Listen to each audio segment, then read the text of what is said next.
Hello student, स्वागत है आपका मेरे YouTube channel science maths classes by Raj में। आज हम आपको लेकर आए हैं रासायनिक समीकरणों को संतुलित करना।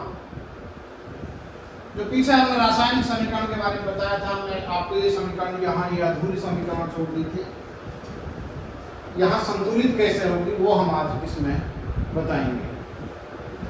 आपको यहाँ इनके नाम लिख लेने हैं जो भी आपके तत्व हैं। ये कैल्शियम है, ये कार्बन है,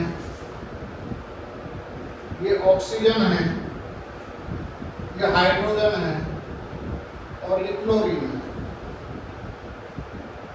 इधर यदि हमने एक तरफ लेफ्ट हैंड साइड लेना है यहाँ LHS और यहाँ ये राइट हैंड साइड RHS। अब यहाँ कैल्शियम देख रहे हैं, यहाँ एक है। कार्बन देख रहे हैं, कार्बन भी एक है। ऑक्सीजन के देख रहे हैं, 3 है।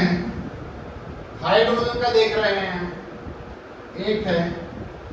और क्लोरीन का देख रहे हैं, ये भी 1 है। अब हम राइट हैंड साइड लें तो राइट हैंड साइड में हमारा कैल्शियम का 1 है, कार्बन का भी 1 है, ऑक्सीजन के 2 यहाँ हैं, 1 यहाँ है, 3 हो गए। हाइड्रोजन का 2 है और ये क्लोरीन के यहाँ 2 है। तो ये आपके इनके तत्वों के दिए हुए हैं कि किसकी कितनी संख्या है। अभी हमें ये संख्या संतुलित करनी है। संख्या संतुलित करने की जो हमारी संतुलित है उसे हम नहीं छेड़ेंगे। पहले हम वहां आएंगे, जैसे कार्बन का यहाँ हमारा ये, ऑक्सीजन के यहाँ 3 है, यहाँ भी 3 है। हाइड्रोजन का 1 है और इधर 2 है, ये 2 है, यहाँ 1 है। इसलिए यहाँ इसको 2 से गुणा कर दें लेफ्ट हैंड साइड, इस वाले से यही करेंगे। अभी पहले यहाँ नहीं करेंगे। जब यहाँ हाइड्रोजन के 2 हो जाएंगे तो यहाँ क्लोरीन के भी 2 होंगे, क्योंकि जब भी हम 2 यहाँ लें, 2 की गुणा करेंगे तो क्लोरीन के भी 2 हो जाएंगे।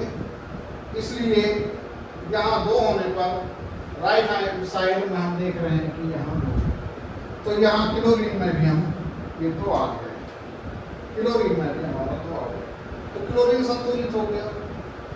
अभी हम देख रहे हैं यदि हमारी नई संख्या आती है उनकी यहाँ 1, ये भी 1, ये 3, ये 2 एकम 2 और ये भी 2, क्योंकि हमने यहाँ हाइड्रोजन में जब 2 की गुणा करी तो क्लोरीन में ऑटोमेटिक अपने आप हो जाएगी और क्लोरीन भी कोई हो जाएगी। तो ये सारी हमारी संख्या संतुलित हो गई। अब चाहें तो हम इसे समीकरण को लिख सकते हैं संतुलित हो। कैसे लिखेंगे? CaCO3 प्लस, क्योंकि 2 है HCl, इसलिए 2 HCl और ये मिला हमें CaCl2 प्लस CO2 और प्लस H2। तो ये आपकी जो समीकरण है, अब ये आपकी समीकरण संतुलित है।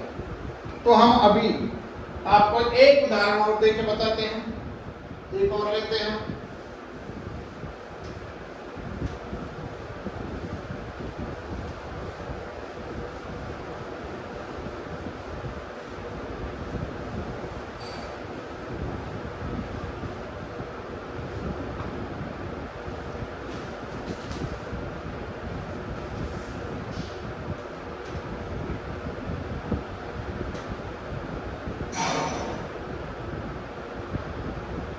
और ये है MnO2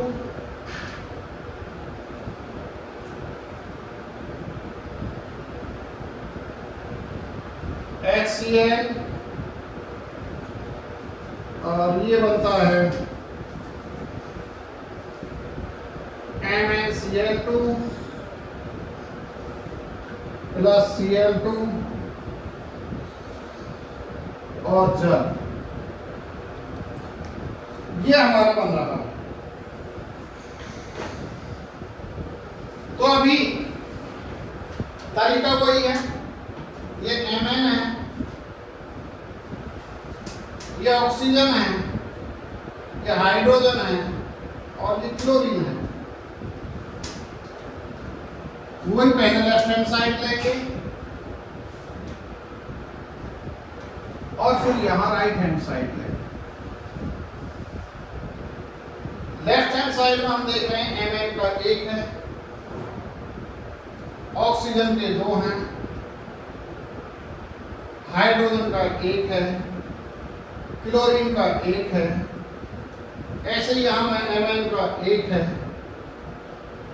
Cl के 2 ये हैं और 2 ये हैं, Cl के यहाँ 4 हैं, जो भी आता रहे वही लिखें। Cl के 4 हैं, हाइड्रोजन के 2 हैं, ऑक्सीजन का 1 है।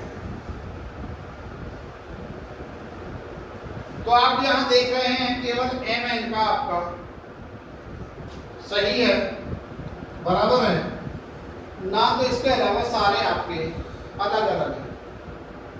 अब क्या करें, सबसे पहले ऑक्सीजन के यहाँ 2 हैं, ऑक्सीजन के लेफ्ट हैंड साइड में 2 हैं और राइट हैंड साइड में 1 है। यहाँ ऑक्सीजन के 2 करने के लिए हमें यहाँ इसको ऑक्सीजन को 2 से गुणा कर दें। जब हम ऑक्सीजन को 2 से गुणा करेंगे, यहाँ आप देख रहे हैं ऑक्सीजन केवल यहाँ है, तो हाइड्रोजन को क्योंकि यहाँ हम गुणा नहीं कर सकते, यहाँ नहीं कर सकते, ये आपको ध्यान रखना है। आपको जो गुणा करनी है हमेशा पूरे पत्र में यहाँ से करेंगे। जब वहाँ आप 2 से गुणा करेंगे तो ऑटोमेटिक हाइड्रोजन को भी गुणा हो जाएगी और हाइड्रोजन के हो जाएंगे आपके 4। यानी इस साइड में इससे गुणा करने पर आपके हाइड्रोजन के तुरंत यहाँ 4 हो गए, यदि आपने ऑक्सीजन को 2 से गुणा कर लिया। और यहाँ आपका हाइड्रोजन का 1 है, इसलिए हाइड्रोजन का 1 के लिए यहाँ आपको 4 से गुणा करना होगा, हाइड्रोजन के 4 करने के लिए। अब आपके क्लोरीन के ऑटोमेटिक यहाँ 4 हो गए, क्योंकि यहाँ आपने हाइड्रोजन को गुणा करी। जब यहाँ पूरे को 4 से गुणा करेंगे हाइड्रोजन को, तो Cl भी 4 हो जाएगा, Cl को ऑटोमेटिक 4 से गुणा। तो आपका ये समीकरण आप यहाँ देख रहे हैं, Mn का यहाँ 1 है, ऑक्सीजन के 2 हो गए, हाइड्रोजन के 4, यहाँ भी हाइड्रोजन के 4 और यहाँ क्लोरीन के 4 हो गए।